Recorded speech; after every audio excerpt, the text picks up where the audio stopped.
All right, right off the bat, let's dive into something that's absolutely make or break for any trader out there, whether you're just dipping your toes in or you've been at it for a while, and that's risk and reward. Yeah, the good old risk and reward dilemma. And lucky for us, we've got these two guides, right? One that's like the general breakdown of risk and reward, and then this other one that's like, okay, let's get specific.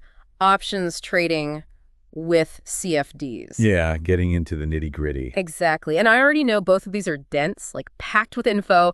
So our job today is to pull out those golden nuggets, the stuff that'll get you really thinking and understanding the stuff. Couldn't agree more.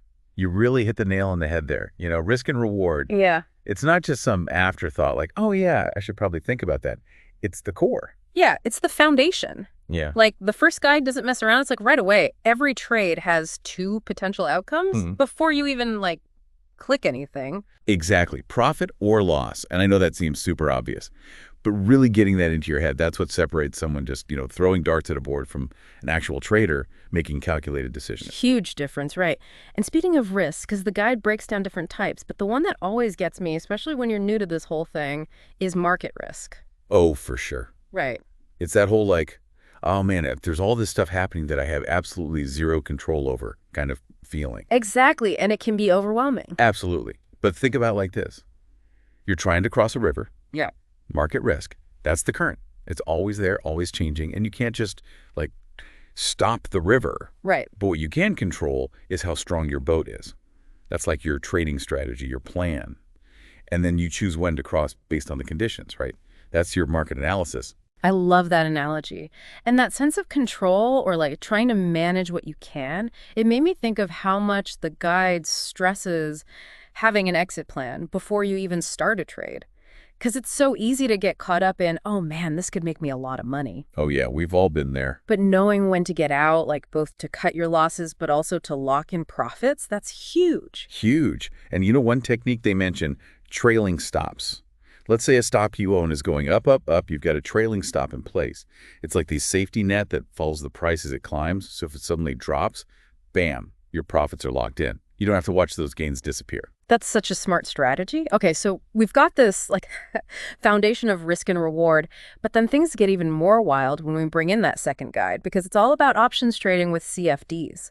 Yeah, options and CFDs, they can definitely seem a little intimidating at first, right? But once you wrap your head around them, they're really powerful tools. Okay, so break it down for me. What's the core idea behind them? So with both of them, you're basically tapping into the market without actually owning the thing you're trading, the underlying asset. Interesting. So it's more about riding the wave of those price changes rather than being a traditional shareholder. Exactly. You got it. And with CFDs, contract for difference, it's kind of like you're placing a bet on whether something, say a stock or whatever, is going to go up or down. But you're not actually buying the stock itself, just, speculating on the price movement. So it's using the guide's example, betting on a horse race. You don't own any horses. You're just saying, hey, I think this one's going to win. Perfect analogy. Now, options, they're a little different. With options, you're buying the right, but not the requirement, to buy or sell something at a certain price within a specific time limit. Okay, so it's like having this power to jump in, if things go the way you think they will, but with a safety net if they don't. You got it.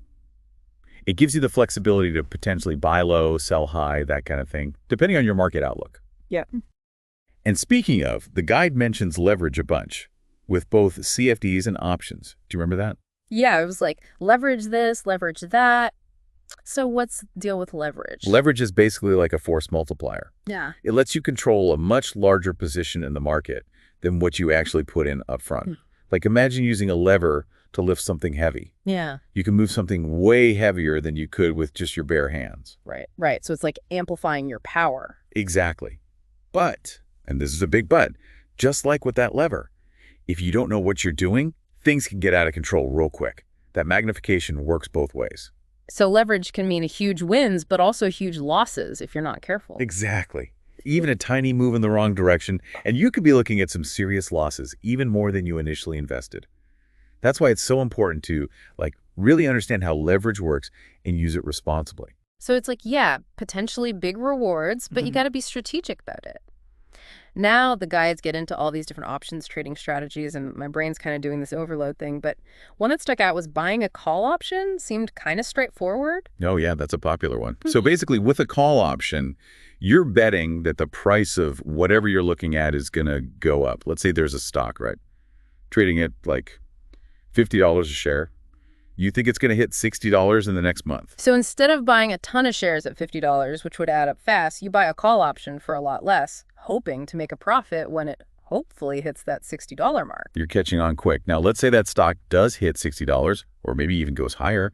You can exercise your option, basically saying, hey, I get to buy those shares at that lower price I locked in and then turn around and sell them at the higher market price. Boom, profit. But what if it doesn't go up? Like, what happens if that stock just, like, sits there or even tanks? Well, that's the beauty of the option.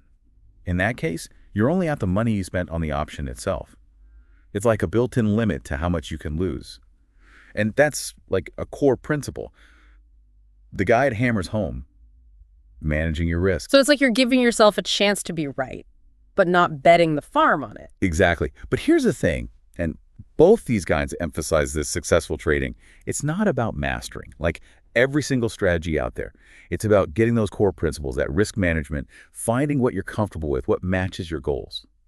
So as we wrap up this deep dive here, what are some like big picture takeaways for our listener? What can they really hold on to as they navigate this whole trading world? First off, never ever risk more than you can afford to lose. Yeah. Both guys are super clear about that. Start small, especially when you're just starting right. Don't put all your eggs in one basket. Diversify. Easy to get caught up in the hype, but thinking long-term, being smart about it, that's key. Absolutely. And second, always have that exit plan. Know your profit target, know your stop loss before you even make the trade. That way, you're not letting your emotions make decisions for you in the heat of the moment. Because that never ends well. Nope, not usually. Oh. And last but not least, never stop learning. Man, the trading world, it changes constantly, right? Stay curious, keep reading, keep learning, and keep refining your approach. Couldn't have said it better myself. Well, there you have it, folks. We've gone deep on risk, on reward, explored those fundamentals, even gotten a little wild with options and CFDs. But remember, knowledge is power, right? And you've gotten a whole lot of it today, enough to hopefully head out into the market with a bit more confidence. And just remember, trading, it's inherently risky, right? Past performance, that's not some guarantee for the future. Make sure you really understand what you're getting into before jumping in. Really appreciate you diving into these guides with me today. And for everyone listening, keep exploring, keep learning, and until next time, happy trading.